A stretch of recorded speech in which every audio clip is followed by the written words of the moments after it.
Should you use QuickBooks Self-Employed? One of the challenges people face when they're trying to select a QuickBooks software is there's all these different versions. There's online versions, there's desktop versions, there's different versions of the online and desktop versions.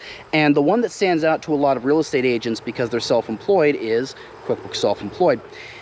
I'm going to recommend you don't use QuickBooks Self-Employed for a couple of reasons. The biggest reason is going to be, if I'm being perfectly frank here, QuickBooks Self-Employed is a half version of QuickBooks Online. It is incapable of producing a balance sheet, which is the core reason why I recommend against it. Because as you know, a lot of real estate agents will opt to use something called an S corporation.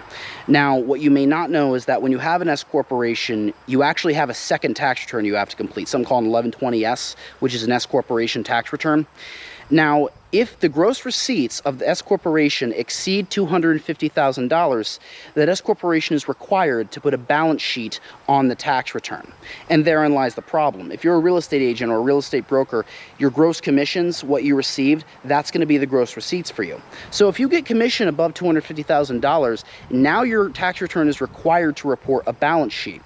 And if your accounting system isn't capable of producing a balance sheet, well, that's a problem. And I honestly, just on principle, I recommend against QuickBooks Self-Employed, just because it can't produce the balance sheet. It's not a full accounting system. It's more like a glorified expense tracker. But this also leads me into the other reason I don't recommend QuickBooks Self-Employed, because let's say you unexpectedly end up in a situation where you hit that $250,000 and now all of a sudden you have to put a balance sheet on your tax return.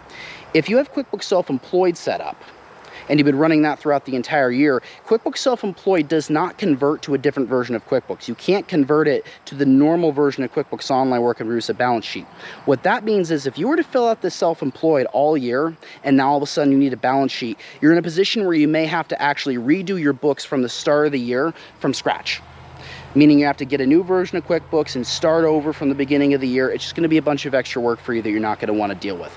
So for those reasons, we don't recommend QuickBooks Self-Employed. I just think it's too stripped down to be a viable option, unless you're some contractor who never expects to make more than 6 figures worth of gross income on your 1099. So when you're selecting a QuickBooks software, QuickBooks Online is good for a lot of agents, but you're going to want to go probably for more along the lines of essentials as opposed to self-employed, because that way you'll have the balance sheet. If you need it, it's there. And frankly, every business, small and large, should have a P&L and a balance sheet every month anyway.